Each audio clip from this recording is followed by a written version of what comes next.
What's up guys, welcome back to Offside Opinion. Di video kali ini kita akan rekap Piala Dunia ini. Kita akan bahas mulai dari best player, terus ada worst player, ada breakthrough star, ada overachieve and underachieve team of this tournament, dan juga ada best match and worst match di turnamen kali ini. Ada most improved player, best manager and worst manager.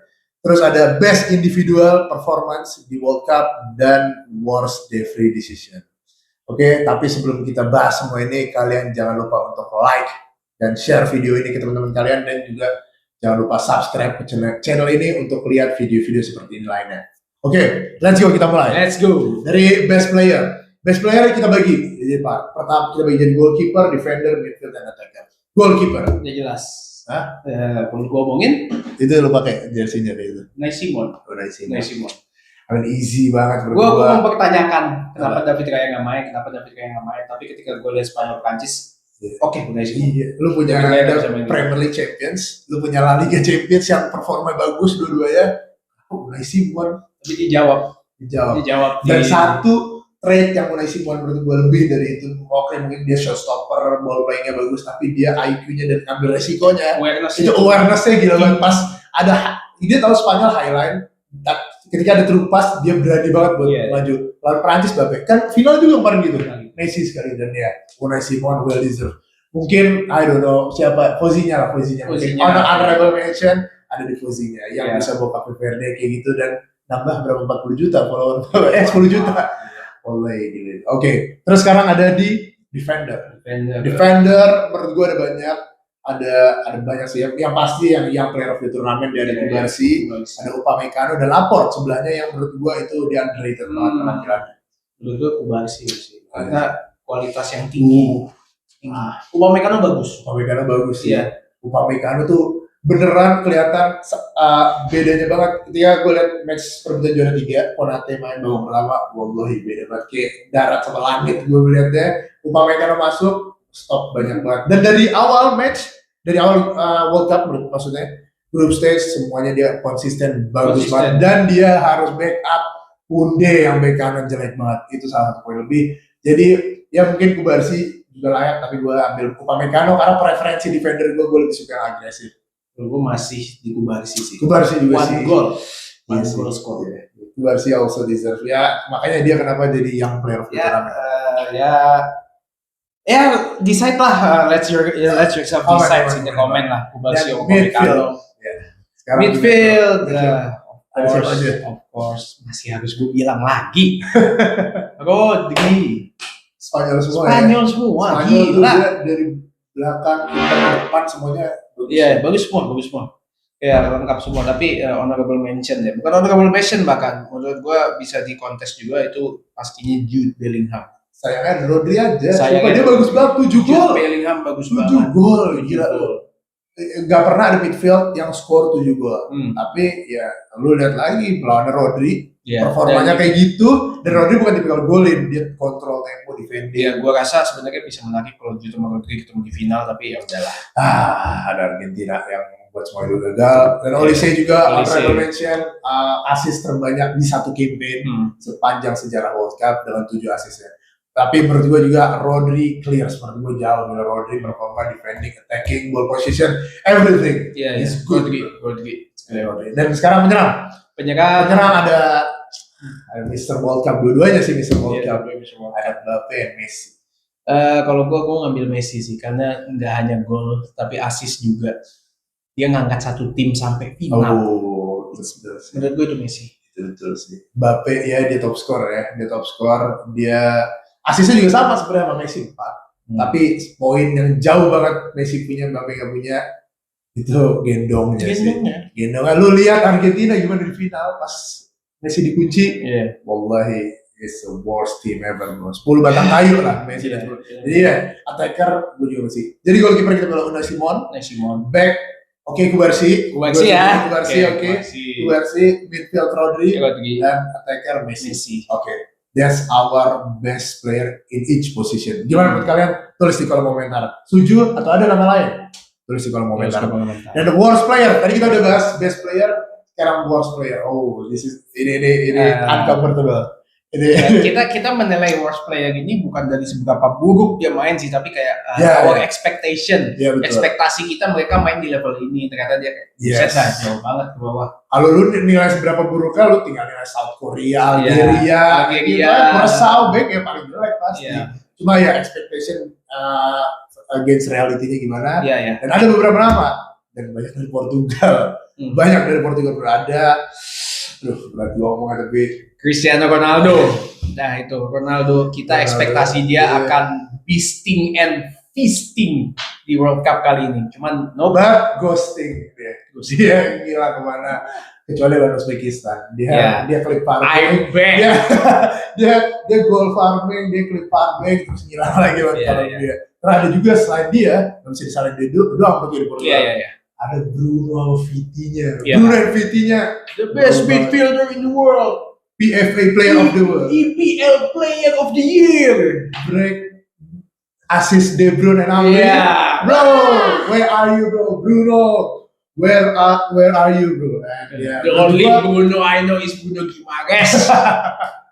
Bisa dibilang mungkin, dan dua itu bau banget di midfield.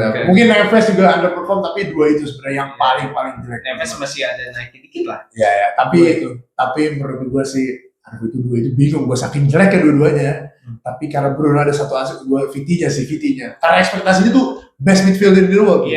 Orang banyak yang bicarain Pedri, banyak mungkin ada yang bicarain Jude juga, cuma Vitinha itu best. Orang-orang pada bilang bahkan Ballon d'Or contender juga. Iya, sebelum World Cup dia kan setelah World Cup main aja udah hilang Ballon d'Or awal sini terjun bebas dari World Cup. Menurut lu siapa? Menurut gua Vitinha sih, walaupun gua juga kayak Bruno tuh parah banget sih, tapi ya masih ada asis lah, kita sebut aja gitu. Vitinha walaupun dia 98% komplit. Bro, itu sideways, itu belakang, kanan, kiri, bro.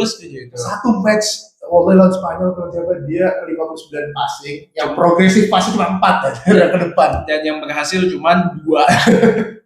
Sisanya ampun aja. Vitinha. Tapi bukan honorable mention ini, name of shame juga satu lagi, Goretzka. Shame on you.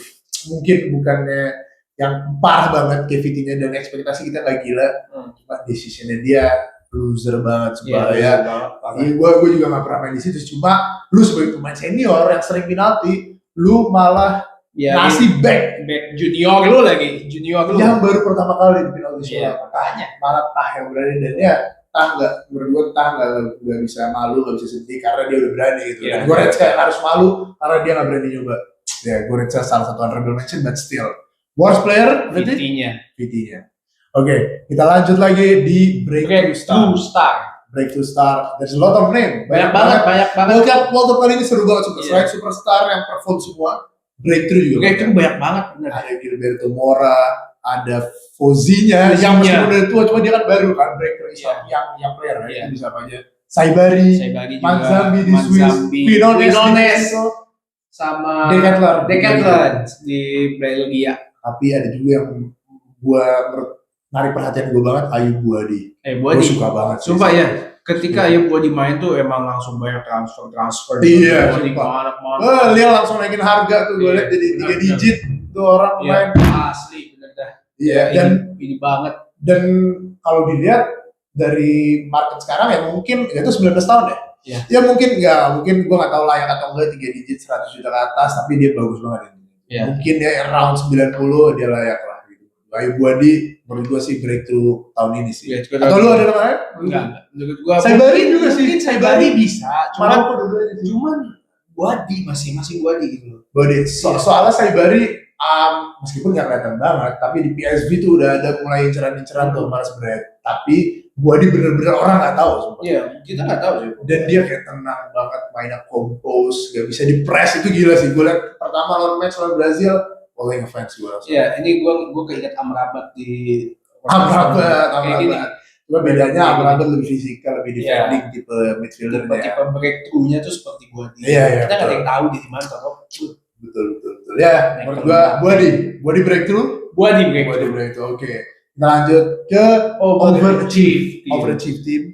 Yang menurut gue overachieve tim ini pertama itu ada Cape Verde dan Swiss dan juga Norway. Kenapa? Pertama Cape Verde, kita bahkan nggak kira mereka akan lolos group stage. Tidak ada, lu tanya nih, lu bahkan tanya Fozinya sebelum Piala Dunia, kamu lolos group stage lo? Nggak mungkin. Itu dia udah beli tiket pulang berdua sebelum lolos group stage itu. Schedule. Udah packing aja. Iya. Cape Verde bisa lolos ke 32 besar itu udah overachieve menurut gua. Dan lolosnya bukan peringkat 3 terbaik. Peringkat 2. Gila itu. Dan dia bisa nahan imbang Argentina 2 sama di 90 menit. Iya, di 90 menit dan hanya kegolannya oleh on goal. Itu bad luck banget menurut gua. Laki. Tapi ya itu Cape Verde dan Fozinya especially deserve all the respect. Dan nextnya itu ada Swiss. Swiss ini kita nggak nyangka mereka bisa masuk quarter final kan? Oh iya sih. Kita kira mereka bakal stop di round of 32 terus round of 16. Kolombia sih. Gitu. Lawan Kolombia. Meskipun match boring banget 0-0 sampai habis ada penalti, tapi dia bisa nahan serangan dari James, dari Luis Diaz, dari pemain-pemain bagus Kolombia sih. Dan bahkan dia bisa ngelawan Argentina. Iya, betul. Dengan 10 pemain. Kalau nggak karena Embolo, decision yang rasa itu bisa menang Swiss. Bisa banget menang di situ. Cuma tiba-tiba 10 pemain, Embolo yang ngaco, decision dan Alvarez tiba-tiba bangun dari tidurnya, bangers aja. Ya udah itu gila banget sih itu. Dan tapi yang terakhir itu Norway ini benar-benar ya take over the whole World Cup, bukan dari permainannya doang, tapi semua jadi take over Norway dari Viking Row, Haaland meme, semuanya benar-benar. Dan Norway bisa ngelawan Inggris gitu, benar-benar Inggris nyaris kalah gitu. Kalau nggak karena keputusan Sorloth nggak ngoper, itu Inggris sudah kalah. Dan Haaland match Piala Dunia pertama dia 7 gol di tim sekelas Norway yang gue yakin lu cuma bisa sebutin 4 pemain maksimal. Haaland, Odegaard, Sorloth, satu lagi siapa? Sama Nogard, udah Skarbov, Nusa. Menurut gue breakthrough mungkin dari itu. Bisa. Salah satunya. Dan dia Norway take over gol Haaland. Setelah 7 gol sampai 20 juta followersnya. Karena dia likeable banget gitu. Haaland dia likeable banget. Banyak fans Amerika yang nggak tahu bola akhirnya pertama lihat Haaland dan fans langsung. Dan Haaland benar-benar ngebuktiin bisa ngalahin Brazil, itu gila banget. Iya gila sih. Norwegia ngalahin Brazil itu chaos parah. Kita nggak nyangka gitu. Itu performance to remember, itu classic performance. Number 9 classic performance. Haaland lawan Brazil. Lu kalau mau belajar jadi number 9, pelatih tunjukin aja video Haaland lawan Brazil. Gila sih itu mantap banget, shooting, position and everything ya. So Norway pasti Norway. So Norway jadi overachieve team. Dan selain overachieve kita harus bahas juga underachieve team. Dimana ekspektasi kita tinggi. Kalau tadi pemain, sekarang timnya ada banyak. Ada Portugal dengan Ronaldo, last dance, best midfielder in the world, best trio midfielder in the world, best left back in the world, dengan Nation League winner. Oh, dan terus jadinya kayak gitu di World Cup, jelek banget. Ada juga yang lain, ada Jerman, salah satunya, dan Belanda. Itu ya, kalau kalian semua lihat di Polymarket di Polymarket ketika awal Piala Dunia mulai, tiga tim ini itu ada di top 5 predicted winner. Tiga ini. Gue nggak support betting sih, cuma ya kalau Polymarket. Kita main lihat persenannya. Iya, oke. Jangan judi. Jadi. Kita lihat persenannya aja, tapi kemungkinan menangnya 3 negara ini itu ada di top 5. Portugal, Jerman, Belanda. Bahkan ada yang ngeprediksi yang pakai data. Ekonomis bro. Dia prediksi pakai GDP, pakai kultur. Stop it. Dia prediksi Belanda. Wallahi gue seneng itu. Gugur aja itu gue gak masuk akal prediksinya. Meskipun dia bener boleh ya. Gue bisa semua. Akhirnya bagus. Berarti Nanda itu nonsense. Lu prediksi pakai GDP, pendapatan per kapita, pakai kultur. Pelatih, taktikal, pemain oke lah. Dan Portugal dari 3 ini nih, 2 diantaranya itu keluar di ronde pertama of knockout kan. Iya gila sih. Cuma menurut gue tidak ada yang lebih mengecewakan daripada Jerman. Kalahnya sama Paraguay. Belanda masih kalah sama Maroko. Maroko melaju sampai ketemu Prancis. Paraguay ketemu Prancis mainnya kayak preman gitu kan. Menurut gue Jerman benar-benar mengecewakan. Sangat amat mengecewakan. Menurut gue underachieve-nya Jerman. Dan selain juga dia mau cewek secara tim, cara mereka kalah itu juga buruk banget. Itu Goretzka-nya ada beberapa pemain juga, cuma Goretzka sih itu gila dan itu nunjukin mental loser banget. Dan menurut gua kalau udah kayak gitu, they belong to the most underachieved team gitu. Jadi Jerman the most underachieved teams di World Cup kali ini. And then kita lanjut ada best match. Wallahi banyak banget seru banget sumpah. Gua gak kebayang. Waktu itu sempet nih di satu minggu tiap hari ganti-ganti best match-nya. Ini best match-nya. Iya, ini best match-nya. Kalau ada best match-nya. Ada Brazil di Jepang. Terus besoknya ada Belanda Maroko. Terus ada Argentina Cape Verde. Ada Inggris Meksiko. Inggris Meksiko. Ada Argentina Mesir. Boleh tidak berhenti. Tapi sumpah ini dari Inggris bagus mulu, Argentina bagus mulu, Brazil juga ada game bagus. Cuma Argentina sih menurut gua 2 game paling bagus itu mereka pegang. Mereka tuh senang banget comeback gitu dia, dan itu yang buat match tuh seru gitu. Comeback, ada plot twist di akhir-akhir, apalagi ada Messi-nya gitu. Ada lawan Cape Verde, itu seru banget.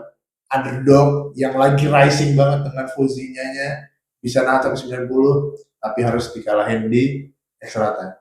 Terus ada Argentina lawan Mesir. Ini menurut gua paling gila sih Argentina Mesir karena mereka nggak butuh extra time di sini.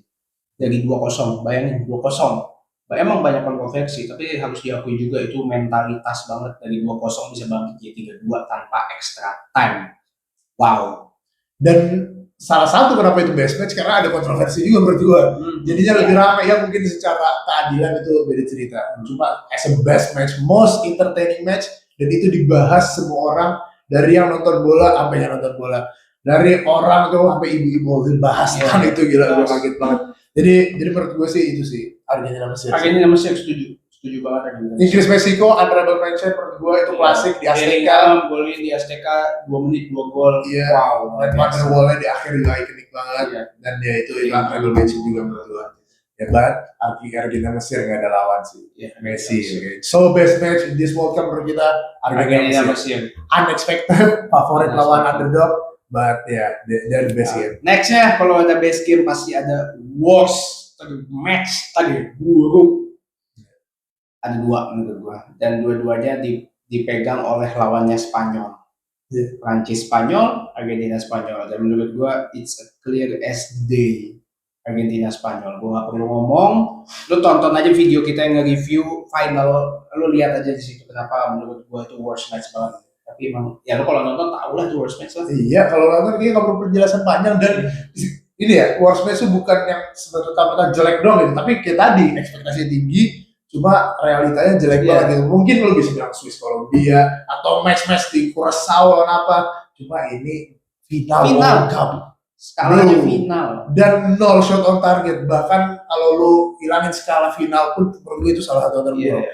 Mungkin gue gak tahu ada yang bilang juga karena Spanyol terlalu dominan dan buat lawan jadi jelek, tapi lu gak bisa jadi juara 2 World Cup, gak bisa di final World Cup kalau performanya gitu sih. Menurut gue kalau ini bukan final, ini bukan worst match tapi best matchnya Spanyol karena mendominasi sebuah tim gitu. Tapi karena ini final, kita harapkan adalah 2 tim terbaik di turnamen ini. Nyatanya, buset dah, Cape Verde lebih nge-push Spain daripada Argentina. Portugal, Belgia, Prancis bahkan yang ada di worst match di sini itu ibaratnya Prancis Spanyol, di sini Argentina. Iya, udah di sana nih, bawahnya tanah lagi, underground itu udah gelap banget itu. Dan final ditambah itu ada Messi, hype-nya Lamin lawan Messi, last dance, first dance, oh my god. Siapa yang akan dimandikan? Allah jelek gila itu. So worst match of this tournament, final match Argentina lawan Spanyol, that's crazy. Final match jadi worst match setelah final 2022. Itu Prancis Argentina kebanting habis sih. And setelah worst match ada most improved player. Most improved player itu dari pemain yang udah tidak terlalu bagus atau bahkan jelek, jadi bagus banget dan bikin kaget orang-orang. Ekspektasi orang kayak di klub kayak gini kok bisa bagus banget. Ngapain nih orang dibawa? Iya itu. Ngapain nih orang starter?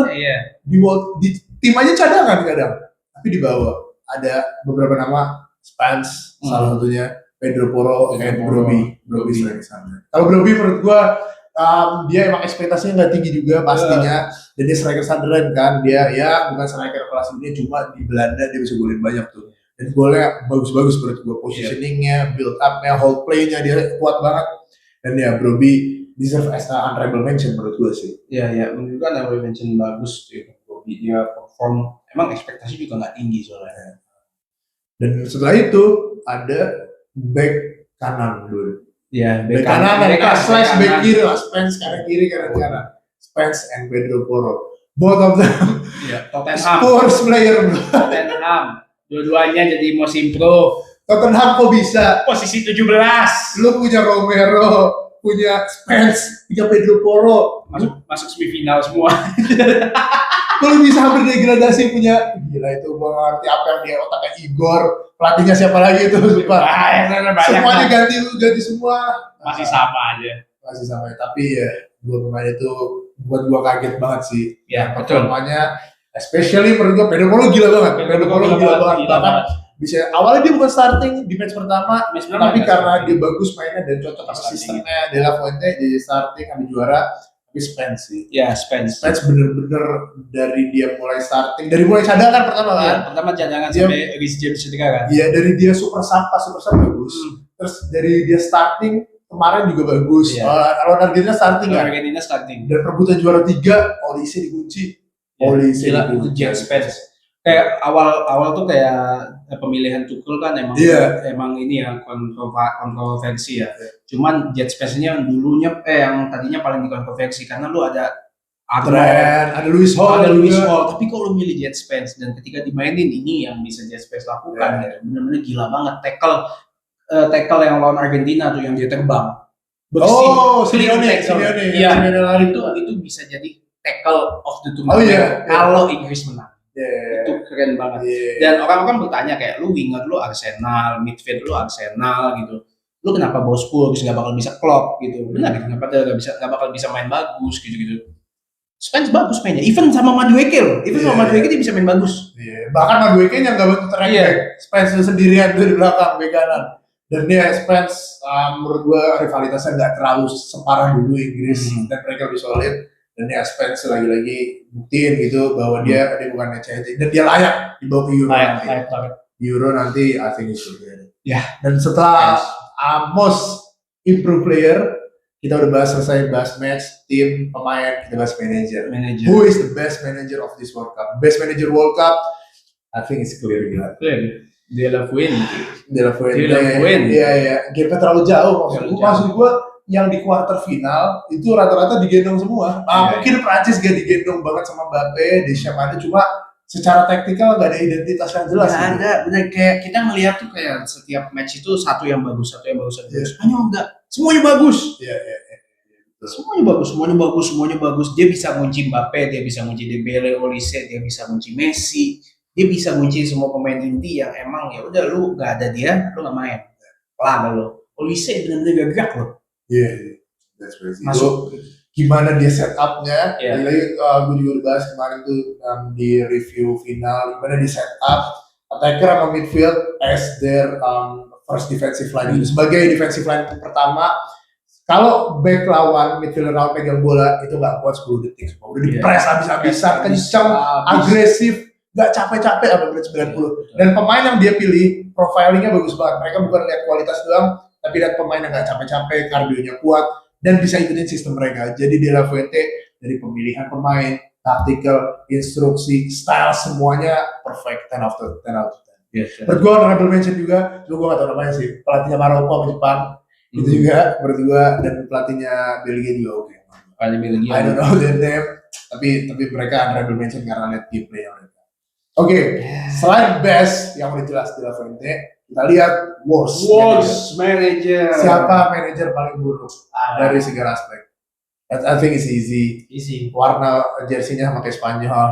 Warnanya sama, tapi performanya jauh banget beda. Botaknya sama, tapi otaknya beda. Roberto Martinez. You cannot do that. Lu dibelikan Ronaldo yang last days-nya Ronaldo, Nuno Mendes, Bruno, Vitinha, João Neves, Rafael Leao, Gonzalo Ramos, lu bisa sebutin banyak banget, dan gua rasa lu nggak bisa bermain seperti itu. Gua rasa gagalnya Portugal itu bukan karena Ronaldo, bukan karena Bruno atau Vitinha, karena mereka bisa perform di timnya. Ronaldo bisa perform, kita pasti percaya Ronaldo bisa perform. Apalagi masalahnya kalau bukan manajer, taktik cara dia bermain gitu. Profilingnya, instruksinya gimana, jadi kelihatan kayak mereka nggak perhatian sumpah.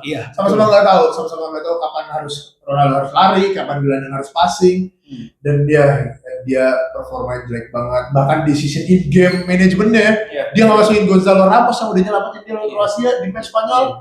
Itu gila banget sumpah, gua kaget banget. Gua nggak paham. Ya mungkin gak gantiin Ronaldo karena last day, mungkin gantiin siapapun itu, cuma Gonzalo Ramos harus masuk tuh lawan Spanyol sih. Dan ya Roberto Martinez performa jelek banget. Gimana lu punya 3 midfielder terbaik arguably di dunia, Vitinha, Joao Neves sama Bruno, tapi nggak bisa works. Itu mungkin ibaratnya lu punya Lamborghini, coba yang nyetir supir cece gitu, supir angkot mungkin yang nyetir. Jadi menurut gua nggak bisa itu lu punya kendaraan sebagus itu tapi lu nggak ngerti cara pakainya. Iya, menurut gua kayak Roberto Martinez, no one else gitu. No one else. Mungkin honorable mention itu ada di Koeman juga. Awal satu match bagus lawan Swedia, ampun sisa jelek. Tapi ya not as near ya. Not as near. Ini kira jauh lah. Disappointing banget. Parah secara tim juga Portugal mewah banget gitu. Jadi Roberto Martinez, Semenyo. Dan nextnya kita ada best individual performance. Ini ada banyak sih sebenarnya. In the game. Individual performance yang gue yakin semua orang ingat dan gue rasa highlight di minggu-minggu pertama ya dia Fozinha lawan Spanyol. Itu gila banget. Spanyol sang juara ditahan, semua ditepis sama Fozinha bisa gitu. Dan itu juga yang ngebuat Fozinha valuation naik dan namanya besar gitu. Sampai dia ngebuktiin sampai lawan Argentina dia masih melakukan hal yang sama.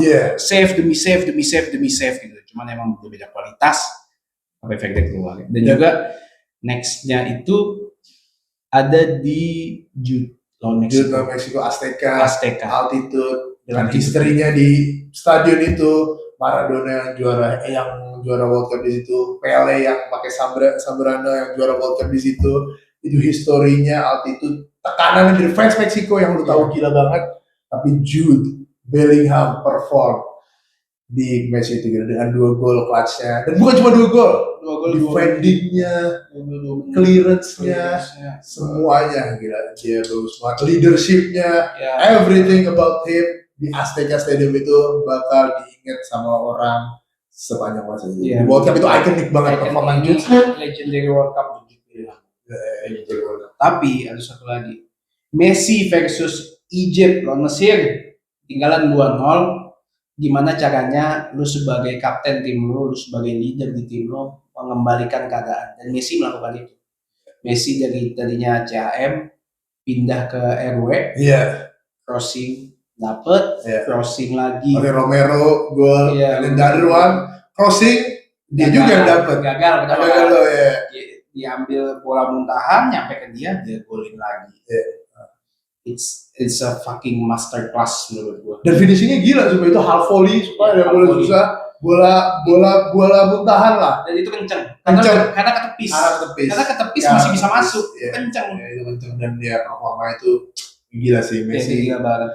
Dan dia sampai akhirnya ditutup dari crossing Lautaro ke Enzo Fernandez. Tapi Messi di situ dari nggak punya harapan, Argentina nyerah, udah nggak punya nyawa lagi. Tapi Messi dengan satu momennya dia pindah ke kanan, buat Argentina punya momentum. Itu yang dia dari Argentina itu momentum shifting. Ada satu gol, langsung bangun semua. Comeback. Itu dan Messi ya, one of the best performance yang gue lihat, dan di World Cup kali ini, I think it's the best performance. Pasti So Messi ya, best individual performance in the game.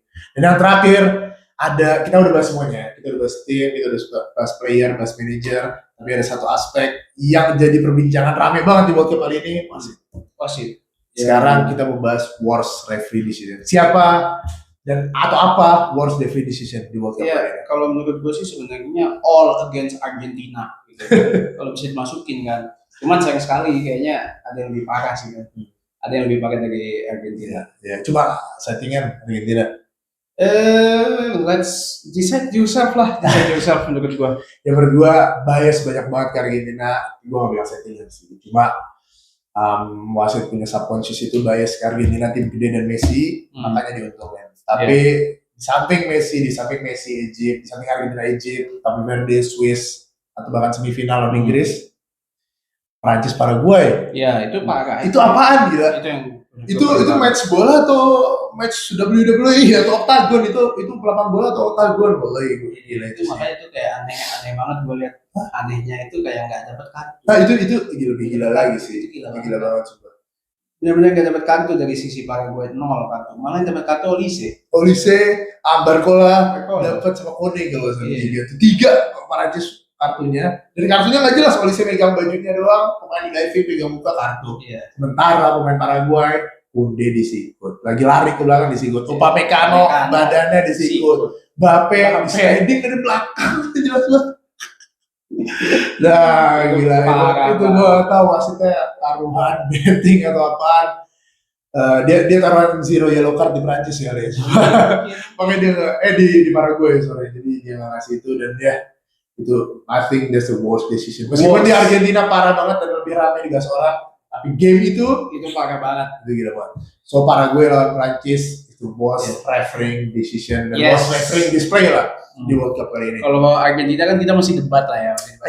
Ini lu nggak mungkin debat. Lu lihat Paraguay Prancis lu masih debat, lu gila. Satu dunia setuju. Bahkan orang Paraguay justru sama debat gimana udah susah kecuali senator. Senator gitu lah ya. Oke, that's our recap of this World Cup. Banyak momen-momen seru, pemain bintang pada perform semua, banyak upset, banyak breakthrough, dan banyak drama-drama di World Cup kali ini. I think it's one of the best World Cup yang pernah gue tonton dari 2010 sampai sekarang. Top 3? Of course, top 3 yang gue tonton, top 3. Bahkan menurut gue tipis sama Qatar kemarin. Menurut gue tipis sama Qatar, cuma final mengecewakan. But still World Cup yang gila banget. Gimana menurut kalian? Coba tulis di kolom komentar. Siapa best player kalian, best manager, worst manager, semua kategori tadi tulis di kolom komentar. Kita ingin tahu gimana pendapat kalian. Apakah kalian setuju sama pendapat kita? Tulis di kolom komentar juga. Jangan lupa untuk like and share video ini. And also, don't forget to subscribe ke channel ini untuk lihat video-video seperti ini. Okay? Thanks for watching and goodbye.